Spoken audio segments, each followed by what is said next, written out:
Los 15 presidentes más corruptos de la historia.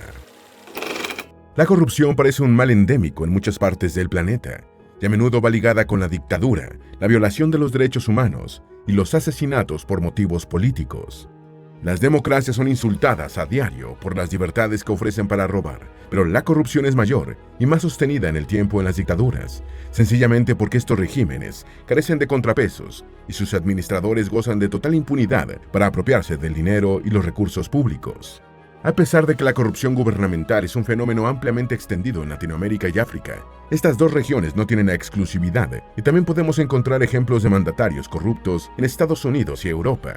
Es por ello que en el video de hoy te presentaremos los 15 presidentes más corruptos de la historia. Antes de meternos a fondo, no te olvides de suscribirte a nuestro canal y activar las notificaciones para mantenerte al día con nuestras actualizaciones.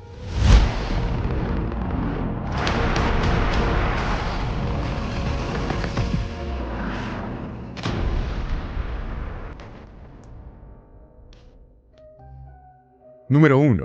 Robert Mugabe. Mugabe dominó Zimbabue, la antigua Rodesia, durante décadas y a menudo es citado como la encarnación de la corrupción en África. Nacido en 1924, comenzó su carrera profesional como docente y después incursionó en la política rodesiana, siendo designado secretario de Publicidad del Partido Democrático Nacional. Fue cofundador de la Unión Nacional y se convirtió en uno de los líderes de la guerrilla contra el gobierno de Jan Smith, que había declarado la independencia de Rodesia del Reino Unido. Estuvo exiliado en Mozambique y regresó para convertirse en primer ministro de Rodesia en 1980, cuando el país consiguió su independencia y pasó a denominarse Zimbabue. Inmediatamente, Mugabe formó una nueva élite en el poder que se enriquecía por la corrupción abierta, mientras la mayoría de la población continuaba en la pobreza. En 1987 obtuvo la presidencia y su control sobre las riquezas de la República aumentó. Las elecciones eran solo un mecanismo para darle un barniz democrático a su continuidad en el poder, y estaban marcadas por el fraude y la intimidación violenta. En 2000 se apoderó de la tierra de los propietarios blancos, destruyendo lo poco de la economía que se mantenía en pie, y mantuvo el despojo a pesar de que el Tribunal Superior de Justicia dictaminó que las expropiaciones habían sido ilegales. Ganó las fraudulentas elecciones del año 2013 con el 61% de los votos y solo dejó el poder cuando en 2017 el Ejército Nacional de Zimbabue lo obligó a abandonar el cargo, asegurándole un retiro dorado. Su paquete de jubilación incluyó el no enjuiciamiento, la protección de sus negocios y un pago de al menos $10 millones. Vivió a todo lujo hasta su muerte en Singapur en el año de 2019. Número 2. Mohamed Suharto. Este presidente indonesio era tan corrupto que en 2004 lideró un ranking de corrupción de todos los tiempos elaborado por Transparencia Internacional. Llegó a la presidencia de Indonesia en 1968 y estructuró un gobierno fuerte, centralizado y militarizado. Durante su mandato, el país registró una expansión económica a través de la industrialización, que fue la principal fuente de su riqueza particular. Todo negocio importante que se iniciaba en Indonesia debía llevar un asociado perteneciente a la familia o al círculo de testaferros de Suharto para poder superar la intrincada red burocrática que aseguraba su creación y funcionamiento. Este asociado recibía una participación en el negocio sin tener que aportar capital y la mayor tajada en las ganancias iba a las cuentas de Suharto. Por ejemplo, cuando se privatizó el sistema de aguas de Yakarta, la capital de Indonesia, Sigit Suharto, hijo del presidente, recibió una participación del 20%. La empresa petrolera estatal realizaba exportaciones e importaciones de petróleo a través de dos compañías de fachada propiedad de la familia de Suharto, que retenían 35 centavos de dólar por barril comercializado. Otra manera de lucrarse era la creación de unas entidades llamadas yayasans, que recibían donaciones de las empresas, supuestamente para mejorar los servicios públicos y la calidad de vida de los indonesios. La mayor parte de este dinero iba a alimentar al entramado de corrupción en cuya cúspide estaba el presidente. Se estima que durante sus 31 años en el gobierno, Suharto acumuló una fortuna de $35.000 millones. En 1998, estallaron unos disturbios en Indonesia y el sector militar obligó a renunciar a Suharto, quien murió en Yakarta en el año 2008. Número 3. Richard Nixon. Desde el escándalo Watergate, que puso fin a su segundo mandato como presidente de Estados Unidos, Richard Nixon ostenta la reputación de haber sido probablemente el presidente más corrupto en la historia de la Unión Americana. Nixon nació en 1913 en Yorba Linda, California, y tras ejercer como abogado y servir en la Reserva Naval durante la Segunda Guerra Mundial, fue elegido representante en 1946 y senador en 1950. Tras una candidatura fallida en 1960, obtuvo la presidencia en 1968. En junio de 1972, 5 hombres fueron sorprendidos en el interior de las oficinas del Partido Demócrata, en el complejo Watergate, siendo esta la punta del iceberg que permitió develar un entramado de espionaje financiado con pagos ilegales que se convirtió en el escándalo político más grande en la historia de Estados Unidos. Nixon en principio negó su conocimiento de los hechos y logró la reelección en noviembre del año 1972, pero las investigaciones continuaron, estimuladas por el trabajo de la prensa escrita.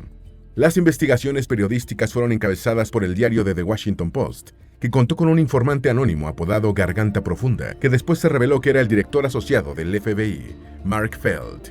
En la medida que las indagaciones avanzaban, Nixon iba quedando cada vez más en evidencia e incluso la Casa Blanca tuvo que recurrir a la chapucera medida de borrar un tramo de 18 minutos de una de las cintas que el propio presidente utilizaba para grabar a sus interlocutores en el despacho oval. En 1974, ante su inminente condena en el juicio político realizado por el Congreso, Nixon prefirió dimitir, convirtiéndose en el único presidente de Estados Unidos que ha renunciado al cargo. Número 4. Ferdinand Marcos. Ferdinand Marcos gobernó Filipinas entre 1965 y 1986, y casi 4 décadas después su nombre sigue impactando de diversas maneras entre los filipinos. En 1972 decretó la ley marcial y consolidó su red de poder, apoyado por su esposa, Imelda Marcos, una mujer de gustos extravagantes y dispendiosos, que tenía más de 3,000 pares de zapatos y gran cantidad de inmuebles lujosos en Manhattan. Marcos e Imelda desarrollaron una especie de capitalismo de cuates, en el que las empresas más lucrativas eran controladas por sus familiares, amigos y testaferros. El gobierno filipino fortaleció el ejército, sostén de su poder, se apoderó de los medios de comunicación y encarceló a sus opositores, silenciando las críticas en torno a su robo descarado del dinero público.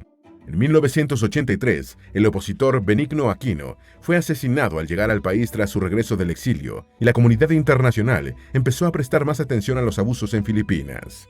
En 1986, Corazón Aquino, viuda del dirigente asesinado, derrotó a Marcos en unas elecciones que éste intentó desconocer. Sin embargo, se desató una ola de protestas que obligaron a la pareja presidencial a escapar hacia Hawái. Después surgieron pruebas de que Marcos había robado miles de millones de dólares durante su largo gobierno y fue sometido a juicio, pero murió en 1989 antes de concluir el proceso. Número 5. José López Portillo. José López Portillo fue presidente de México durante el sexenio de 1976 a 1982, conduciendo al país durante un periodo de gran expansión y derroche, hasta la devastadora crisis económica de 1981 por la súbita caída de los precios del petróleo. Si bien la corrupción gubernamental era una característica de México desde la misma fundación de la República, muchos creían que se había llegado al tope durante la administración de Luis Echeverría.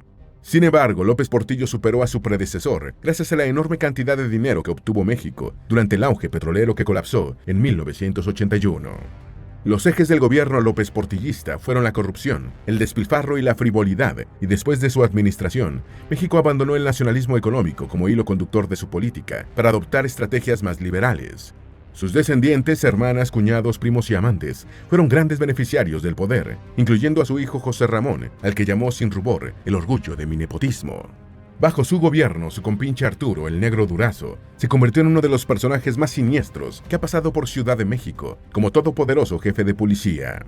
López Portillo nombró general de división a su compadre Durazo, saltándose todas las reglas militares. También dio una enorme muestra de egolatría cuando dijo, refiriéndose a su administración, bien pudiera ser la última oportunidad de la revolución y de sus conceptos para resolver los problemas de la nación.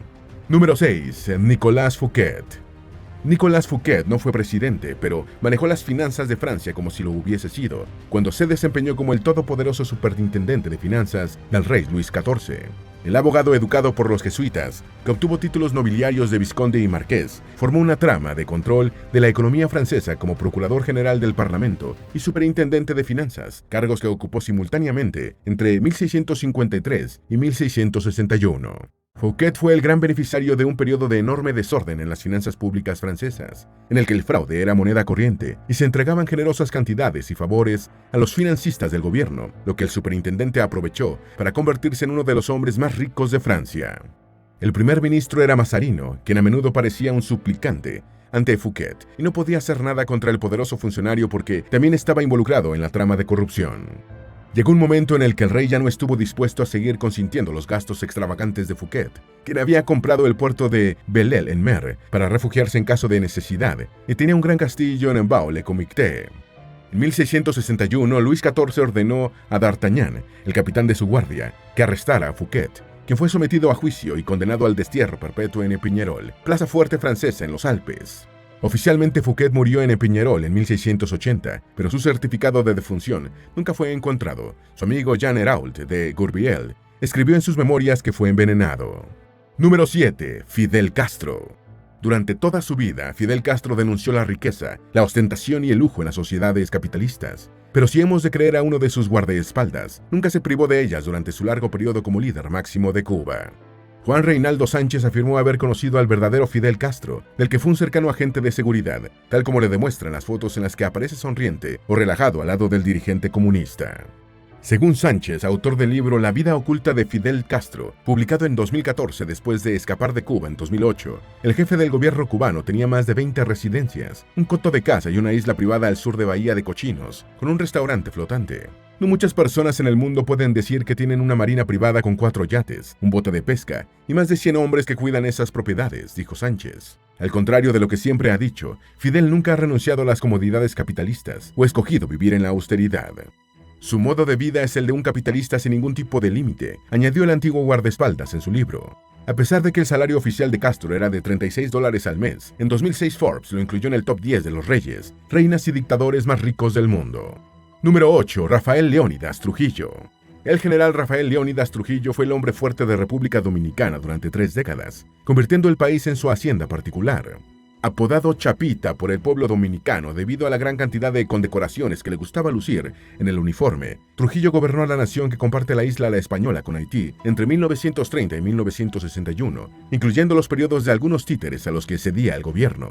Este periodo, conocido como la Era Trujillo, fue una sangrienta tiranía que sembró el país con miles de muertos, donde los enemigos del gobierno eran asesinados de forma encubierta en supuestos accidentes. Trujillo fue el primer terrateniente de República Dominicana y ningún negocio en el que se metiera admitía competencia. Durante su gobierno, el país experimentó cierto auge económico que indudablemente trajo beneficios para la población, pero que abrió oportunidades para que el presidente y su círculo íntimo, encabezado por sus hermanos, robaran más. Apoyado por Estados Unidos por su decidido anticomunismo, se convirtió en una papa caliente para los propios estadounidenses, a raíz de su intento fallido de matar al presidente venezolano, Rómulo Betancourt, y de los brutales asesinatos de las hermanas Patria, Minerva y María Teresa Mirabal, opositoras al régimen, perpetrados en el año de 1960. Trujillo murió acribillado a balazos el 30 de mayo de 1961, cuando su vehículo fue emboscado por un comando opositor en la carretera entre Santo Domingo y San Cristóbal, con armas proporcionadas por la CIA. Número 9. Nicolae Ceausescu. Se afirma que Nicolae Ceausescu, dictador socialista de Rumania, entre 1967 y 1989, acumuló una fortuna de $1.000 millones en el extranjero, que no pudo disfrutar debido a que fue capturado cuando intentaba huir del país. Comenzó como un niño pobre que a los 11 años de edad viajó de su villa natal en Oltenia para hacer trabajo infantil en una fábrica de Bucarest. En 1932, ya de 14 años, ingresó al ilegal Partido Comunista de Rumania y en los siguientes años sufrió varios arrestos por sus actividades políticas. Conoció en 1940 a su futura esposa, Elena Petrescu, y en 1944 fue designado secretario de la Unión de la Juventud Comunista. Cuando los comunistas tomaron el poder en 1947, fue designado viceministro de Defensa y en 1954 se convirtió en miembro pleno del Politburó. Pasó a liderar el Partido Comunista Rumano tras la muerte de George Dej y en 1967 ascendió a la presidencia del Consejo de Estado, convirtiéndose en dictador. Tomó en sus manos todos los resortes del poder e instituyó el culto a su persona, valiéndose del principio del centralismo democrático. En diciembre de 1989, las revueltas populares se habían apoderado de las principales ciudades rumanas y Ceausescu ordenó disparar contra los manifestantes civiles en Timișoara. La sublevación derrocó al gobierno y Ceausescu y su esposa fueron apresados cuando intentaban huir de Rumania. Sometidos en un juicio sumario de 2 horas, televisado a todo el país, fueron condenados a muerte y ejecutados el 25 de diciembre del año 1989. Número 10. François Duvalier. François Duvalier, médico de profesión y apodado Papa Doc, fue dictador de Haití entre 1957 y 1971, con una siniestra mezcla de represión, asesinatos políticos y uso de la brujería como arma para controlar a una población ignorante. Lo más curioso es que este tirano sanguinario comenzó como un niño pobre de una familia de agricultores que, contra todo pronóstico, pudo estudiar medicina y ganar la consideración de sus conciudadanos por su trabajo combatiendo enfermedades como el tifus y el paludismo. En 1957 alcanzó el poder ganando unas elecciones en las que exaltó la negritud, en contraste con las élites mulatas. Siendo presidente, renovó la tradición del vudú, que utilizó como arma política, afirmando que era un ougán o chamán. Mientras se dedicaba a robar lo poco que había en el empobrecido Haití, en 1958 firmó un acuerdo de mutua protección con su colega del otro lado de la cordillera del Cibao, el dictador dominicano Rafael Leónidas Trujillo. En 1959 fundó la Tontón Macoute, su temible organización paramilitar inspirada en las camisas negras de Mussolini para perpetuarse en el poder. Se apropiaba de la ayuda humanitaria proporcionada por Estados Unidos y Kennedy se la suspendió, afirmando después que el presidente estadounidense había muerto por una maldición que él había lanzado. En 1964 se autoproclamó presidente vitalicio, promulgando una constitución con una asamblea constituyente que nombró a dedo, e incluso consiguió que el Vaticano le permitiera nombrar a la jerarquía católica del país. François Duvalier murió en olor de santidad en 1971, siendo reemplazado por su hijo Jean-Claude, tal como lo contemplaba la constitución que él mismo se había dado. Número 11. Carlos Salinas de Gortari. Si algún gobierno latinoamericano ha demostrado que las medidas liberales y de economía de mercado pueden ser necesarias frente a la inoperancia del estatismo, pero no bastan, es el del mexicano Carlos Salinas de Gortari. Durante el sexenio del gobierno de Salinas de Gortari, entre 1988 y 1994, se produjo una privatización masiva de las empresas y de bancos en poder del Estado mexicano, lo que dio origen a uno de los mayores procesos de transferencia de propiedad del sector público al privado en el mundo, que sería superado después por las privatizaciones en Rusia tras el colapso de la Unión Soviética. Las privatizaciones desarrolladas por Salinas de Gortari estuvieron plagadas de corruptelas, aunque las empresas privatizadas funcionan mejor ahora que cuando estaban en manos del gobierno. En febrero de 1995, Raúl Salinas de Gortari, hermano del expresidente, fue condenado por los delitos de corrupción, evasión fiscal y tráfico de influencias, pasando 10 años encarcelado. El propio expresidente mexicano Miguel de la Madrid, predecesor de Salinas de Gortari en el cargo, señaló a Raúl Salinas de Gortari como jefe de una maquinaria de corrupción para hacer negocios con el gobierno e incluso lo vinculó con el narcotráfico. Enrique Salinas de Gortari, otro hermano del expresidente, fue asesinado en 2004 en el Estado de México, en circunstancias no aclaradas, cuando era investigado por la Interpol por lavado de dinero. Durante el gobierno de Salinas se produjo también la firma del Tratado de Libre Comercio de América del Norte, que ha sido fundamental para la economía mexicana. Número 12. Miguel Juárez Celman. A propósito de la corrupción durante el gobierno de Miguel Juárez Celman en Argentina, un periódico inglés de la época decía: hoy día existen decenas de hombres del gobierno que son públicamente acusados de malas prácticas, que en cualquier país civilizado serían rápidamente penados con la cárcel, y todavía ninguno de ellos ha sido llevado ante la justicia. Celman mismo está en libertad de gozar el confort de su estancia, y nadie piensa castigarlo. El poco conocido Miguel Juárez Celman fue presidente de Argentina entre 1886 y 1890, gracias al impulso político que le dio su concuño y predecesor Julio Argentino Roca. Celman, un liberal de corte aristocrático, dijo que poco después de asumir la presidencia: no creo en el sufragio universal, consultar al pueblo siempre es errar, pues este únicamente tiene opiniones turbias. Controló todas las riendas del poder y su régimen fue llamado el Unicato y estuvo caracterizado por una gran complementación entre los negocios públicos y privados. Los empresarios se metían a políticos con la misma rapidez con la que los políticos se transformaban en empresarios. Estos grupos, que incluían gestores, intermediarios y financistas, hacían negocio con cada iniciativa que desarrollaba el gobierno, sin el incordio de los impuestos. La insensata política liberal de Juárez Celman llegó al extremo de permitir a los bancos privados la emisión de su propio papel moneda, lo que desencadenó una brutal inflación. La euforia terminó cuando cayeron los precios internacionales de los productos de exportación argentinos, y el país se declaró incapaz de pagar su deuda externa en 1890, año en el que Juárez Celman fue sustituido por Carlos Pellegrini en medio de una aguda crisis económica. Número 13. Antonio Guzmán Blanco. Este pariente de Simón Bolívar gobernó Venezuela directamente o a través de presidentes títeres entre 1870 y 1888. Desde la primera vez que fue a Francia se enamoró de París, y hubiera preferido tener su despacho de gobierno en la Ciudad Luz y no en Caracas, aunque cada vez que el calor venezolano lo agobiaba, se embarcaba para Europa, dejando las riendas en manos de sus leales vicepresidentes. Disponía del presupuesto nacional como una cuenta personal y cobraba unas groseras comisiones por los préstamos para el financiamiento externo del país, con las que financiaba su lujoso estilo de vida en la capital de Francia. Cada vez que viajaba a Europa se hacía nombrar embajador plenipotenciario de Venezuela ante Francia y Gran Bretaña, lo que le daba la facultad de negociar los endeudamientos. Uno de los apodos que le pusieron los venezolanos fue el del ladrón del empréstito, a raíz de un préstamo de 60 millones de pesos, del que se quedó con un porcentaje escandaloso. Era hijo de Antonio Leocadio Guzmán, un cuestionado personaje de la política venezolana apodado el padre de la mentira. Con su humor llanero, José Antonio Páez, gran rival de Bolívar y principal factor de poder en Venezuela, después de la muerte del Libertador, apodó a Guzmán Blanco la mentira. Antonio Guzmán Blanco, con un ego que no le cabía en el pecho, se hizo llamar el ilustre americano y el autócrata civilizador. Murió en París en 1899 y sus restos permanecieron en la capital de Francia hasta que fueron repatriados en 1999 por el gobierno de Hugo Chávez. Número 14. Mobutu Sese Seko. Mobutu Sese Seko le disputó a Robert Mugabe el título del arquetipo del dictador africano.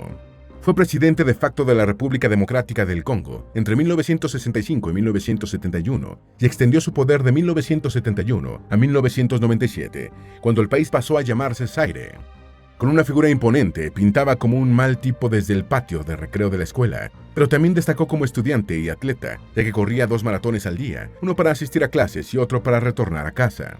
Sin embargo, ingresó al ejército, donde leyó y admiró a Churchill, de Gaulle y a Maquiavelo. Tras la independencia del Congo en 1960, el primer ministro, Patrice Lumumba, lo nombró comandante en jefe del ejército. Lumumba quería alinear al país con la Unión Soviética y Mobutu lo depuso como primer ministro mediante un golpe de Estado patrocinado por la CIA, manteniendo en la presidencia a Joseph Kasavubu. En 1965 Mobutu se deshizo de Kasavubu e inició su largo gobierno en solitario. En 1971 cambió la denominación del país a Zaire y se amplió el nombre a Mobutu Sese Seko Nkuku Wasa Banga, que significa el guerrero todopoderoso que, debido a su resistencia y voluntad inflexible, va a ir de conquista en conquista, dejando el fuego a su paso. Se apropió de la economía nacional despojando de sus propiedades a congoleños y extranjeros, y en 1984 su fortuna era estimada en $4.000 millones, a buen resguardo en bancos suizos. Una revuelta lo echó del poder en 1997 y se exilió en Marruecos. Cuando murió ese mismo año, su fortuna era calculada entre $5.000 y $6.000 millones. A su país le dejó $13.000 millones, pero de deuda externa. Número 15. Sani Abacha. Sani Abacha solo estuvo en el poder durante 5 años, casi unas vacaciones para los dictadores africanos, pero su gobierno de Nigeria entre 1993 y 98 estuvo marcado por la corrupción que parece endémica en África. Bien es verdad que Abacha pudo haber prolongado mucho más su régimen, pero cayó muerto el 8 de junio de 1998 en su residencia presidencial de Abuya, a los 54 años, víctima de un infarto fulminante después de consumir una sobredosis de Viagra para tratar de no quedar mal con 2 trabajadoras sexuales que tenía en la cama. Su riqueza provino especialmente de los sobornos pagados por las compañías transnacionales del petróleo por los derechos a exportar los ricos yacimientos petroleros nigerianos. Tras su muerte, el poder pasó a manos de Abdulsalami Abubakar, cuyo gobierno dijo que Abacha y su entorno disponían de una fortuna de $4.000 millones en el extranjero. Esperamos que este video te haya sido útil. Si tienes algo que agregar, por favor, compártelo con nosotros en la sección de comentarios. Dale me gusta a este video y envíale el enlace a tus familiares y a tus mejores amigos para que también sepan más